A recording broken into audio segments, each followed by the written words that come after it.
Hey, what's up you guys? It's Haley and I'm back with a brand new video and I'm so excited to be doing this video in 2020. Yay! Hope you guys had a great new year and are celebrating 2020 in the right way because no negative energy is going into 2020 this year. So a year ago, I did a video talking about my favorite books from 2018.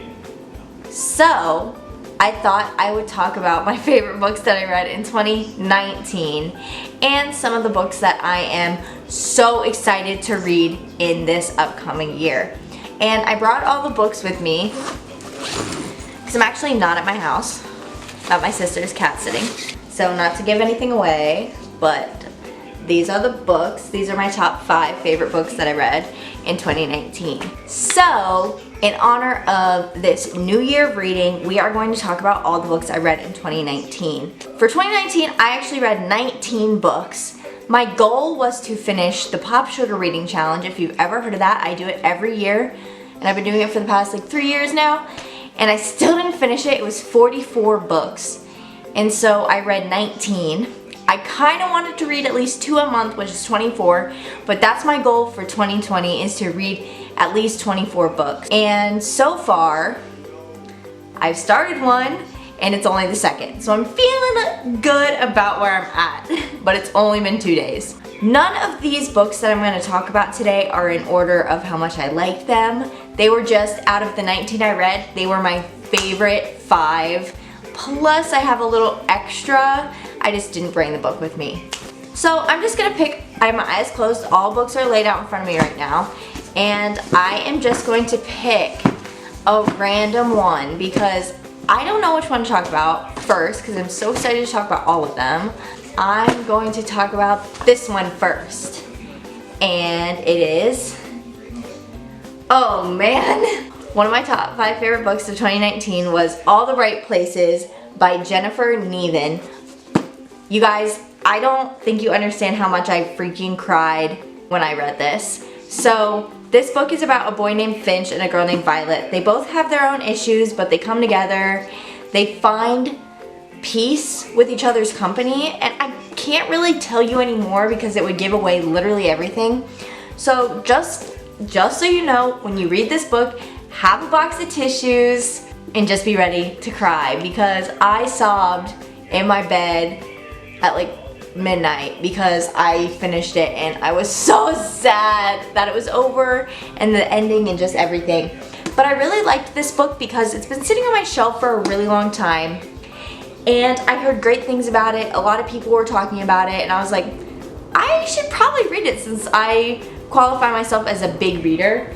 So picked it up.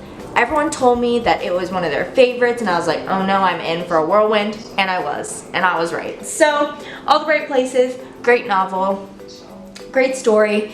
Finch in this book is probably one of my favorite book characters I've read in a really long time. He's very interesting. I loved this and I think you all should read it, and like I said, bring tissues. My friend Jessica actually just asked me for a bunch of book recommendations today and I sent her a really long list. So if you ever need book recommendations, either watch these videos or go to my blog. It's I don't know, the no has 4 O's.blogspot.com. That was a mouthful. I'll just put it in the description, but I have a bunch of book reviews and stuff over there. I'm a little behind on 2019 books that I read because I've just been kind of all over the place and on my way to graduating college. So I just haven't had enough time to write, but I will catch up, I promise. 2020 is all about rebranding and getting myself back to where I want to be, which is writing. Anyway, the second book, so we talked about All the Right Places. Oh, great, another book I cried to. You'd think that the books I cried to wouldn't be the one that would be on my favorites, but they are. The next one is 5 Feet Apart by Rachael Lippincott, Mikki Daughtry, and Tobias Iaconis. I literally don't know how to pronounce this. And I don't know if you remember, if you watched my video from my favorite books I read in 2018, this was on my excited to read in 2019 list. Oh boy, oh freaking boy, did it live up to the expectations that I had. It was incredible. I finished this like 5 minutes before I had class and so I was crying and I had to wipe my tears and go to class. But it's an incredible book. It is about 2 kids with cystic fibrosis, and it's kind of got the Fault in Our Stars vibe, but it's a lot different. The disease is very different. The way they handle things and just everything about the disease is different, which I think is fascinating. I also love this. Cystic fibrosis is about the lungs, and this painting is very significant to the story, and I actually repainted this. It's very difficult. Props to whoever designed the cover. But it's a really good book, but it's very sad. I mean, it's a little more, it's got a little more hope than All the Bright Places does, but it's still kind of sad. And so I really enjoyed this. It's like really high up on my favorites, and I will say that I decided to read this book because it was becoming a movie and Cole Sprouse was in it. I will flat out say that the movie version of this is by far the best adaptation of a book I have seen ever, beating Hunger Games, Harry Potter, all that. This book versus the movie was almost exactly the same, which I, as a book reader, was so happy about. So I recommend this. Even though it's kind of sad, it's a great book, and I think everyone should read it. It's important. It talks about a very important disease that really doesn't get that much light, so read this. All right, so the third book is going to be 6 Months Later by Natalie D. Richards. And I've heard about a lot of her stories, and I was very interested, and I've had this book on my shelf for a while. It is about someone named Chloe. She falls asleep in study hall and then wakes up 6 months later and she doesn't remember a damn thing. It's very fascinating. The story intrigued me a lot, so that's why I read it. And it was unexpected. I wasn't sure what the author was gonna do to have it make sense that she forgot the last 6 months, but she really pulled it out, and I really enjoyed this story. I think what I liked about it the most was it was an unusual story. It's not something that you would expect. I mean, the girl fell asleep for 6 months and shit just hit the fan. So I really enjoyed this book. It is a great story. It's a quick read, I would say, just because it's so fascinating that you just like want to keep reading it. So I would definitely recommend this book. It's more of like a mystery I don't know. It's got romance in it and mystery, so I can't really determine what realm this is in, but it's great, and I think you should read it. The next book I'm going to talk about is Unplugged. So Unplugged by Donna Freitas. This was like one of the last books I read of 2019, and it's about a girl named Skylar. There's this world called the app world, like literally apps like on our phones, where you can be in this virtual world, and then when you're unplugged is like when you go back to real life, which is like the life we're living basically. And shit goes to the fan because the world's like the bridge to cross over and actually unplug and go to the real world closes, and Skylar like wants to go find her family. Then when she gets to the real world, shit happens. And then I finished this book and I was reading like the last couple chapters and I was like, how are they gonna close this? Like a lot of shit is going on. Like they can't end this book in like 20 pages. Then I found out once I finished it that it's actually a sequel. So the sequel is called The Body Market. That gives you any inclination on how this freaking book goes. That's on my anticipation to read list, because I need to go buy it and I want to finish the story and I need to know what happens, because this left me on such a cliffhanger. It is crazy. I'm very excited to read it, and I think you guys should all read this, including the series, even though I haven't read it yet. I think it's gonna answer a lot of questions that this book had. But yeah, this might be one of my favorite books I've ever read in my lifetime, and I'm 21. The Cabin by Natasha Preston. And I don't know if you guys remember my video from last year where I had The Cellar by Natasha Preston on my top list. Well, Natasha Preston as an author might just be making its way to my favorite authors of all time, because her books are incredible. A group of friends who go to the cabin, wake up, people are dead. Who did it? I don't know. I read this book so quickly, and then the ending had me so mad, but like in a good way. It was like it ended well, but it also left you on a cliffhanger, and I'm like, wait, is there gonna be more to the story? Like, what the fuck? So I think this is just a one-stop shop. Like, I don't think there's another book sequel to this, but Natasha Preston as an author is incredible. I love her stories, love her novels. I actually have 3 more of her books waiting on my shelf to read in 2020, which I'm very excited about. I just love her work. It always keeps you on your toes.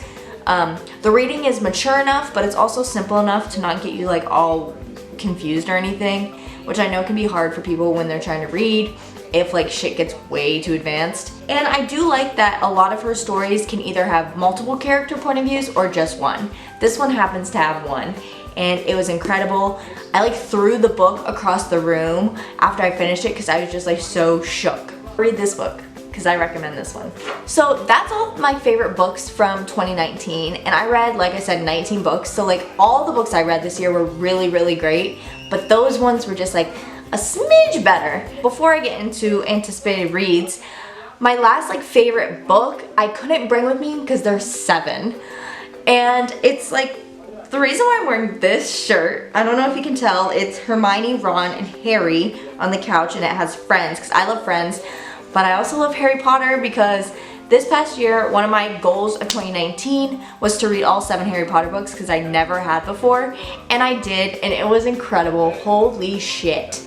It was like a whirlwind of wizardry, and I can't believe I waited till I was 21 to even read them. It's insane to me how I waited that long. That was like one of my other favorite books of this year, and there were 7 of them. But if I had to choose my favorite out of the 7, I really, really, really enjoyed the 4th one, just because I've seen the movies, and the movie does not go into depth like the books do. So I really enjoyed reading all the details about the 4th one that you don't get to see in the movie. I also really liked the 3rd and the 2nd, and the 1st is classic, and the 6th and the 7th. The 5th one was a really long book, but I still enjoyed it, and I enjoyed the whole series. And if you haven't read that and you're a reader, like, please go read that. Like, I recommend that by far of anything else. Ugh, I can't believe I almost forgot to talk about Harry Potter. Whew, I would have smacked myself. Before I get into my most anticipated reads for 2020, I wanted to talk about the book that I'm reading right now that I started last night, and it is called Our Husband by Stephanie Bond. I got this for $4 at like a local bookstore, and it's really good so far. It's about 3 women who are married to the same man, and they didn't know about it, and what happens next. So I just started it. It's pretty good so far. You'll have to wait and see if this book makes my top list for this year. It's from 2000, so it's a little dated by 20 years. Whew, shit. That's about as old as me. Now on to my most anticipated reads for 2020. I don't have the books with me because literally I'd have to bring like 20 books over because I'm so excited to read them. But I took pictures on my phone.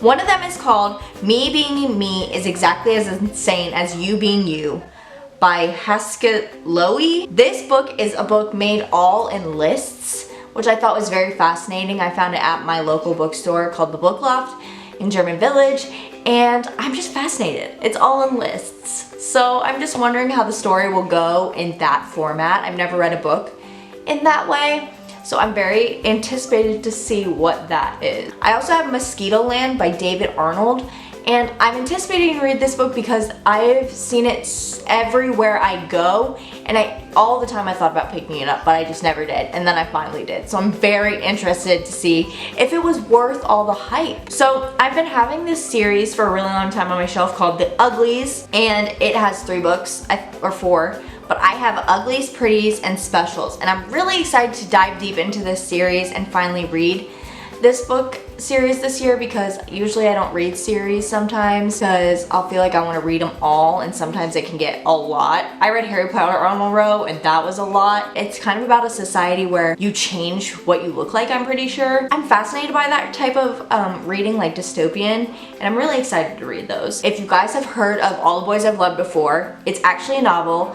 I read it a long time ago before the movie ever came into existence.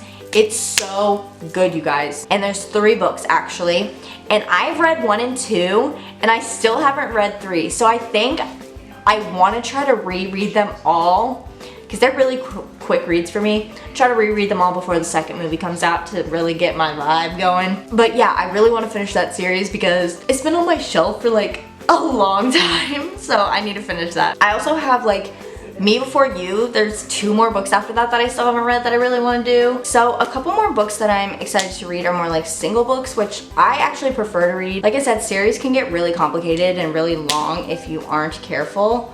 But some series might be worth reading. Harry Potter is one of them. But some books I'm excited for are Swipe Right for Murder. Interesting title, and I think that's why I am excited to read, because I'm just like, what does that even mean? Then we have Dear Evan Hansen. And I only picked this up because I started listening to the soundtrack, Dear Evan Hansen, the Broadway show. And I'm like, damn, this is a book? Like, let me read that. Then we have You Will Be Mine and The Lost, which are both by Natasha Preston, who I just raved about. So I'm excited to read those because I have a feeling that they're very similar vibes, which I really enjoy her writing and her stories. Another one is called The 7.5 Deaths of Evelyn Hardcastle. And I'm excited about this one because it reminds me of a Clue game. It's like she dies, but everyone else has to figure out why and how. So that fascinates me. And Clue is like one of my favorite board games ever. So if it's anything like that, I think I'm in for a good time. Those are nowhere near as many books I have on my list to read in 2020. I have so many books on my shelves that I haven't read. I need to stop going to Barnes & Nobles before I even read them. That's it for this video. And I hope you guys enjoyed it. And if you did, give it a big thumbs up. And I always say this to people like I know in my real life, like, please read. It's so much fun. It takes you into this whole different universe that you may not have known was there and could really get you engrossed in a different story, which I personally enjoy. It's a reality escaping mechanism that is just a hoot and a half. That's the end of this video. I hope you guys do whatever you want in 2020. 2020 is all about you. Whatever you want to do, achieve that, dream it. All right, I've been talking too much. My back hurts because I have no back support. I love you guys so much. Hope you guys enjoyed this video, and I'll see you next time I make something.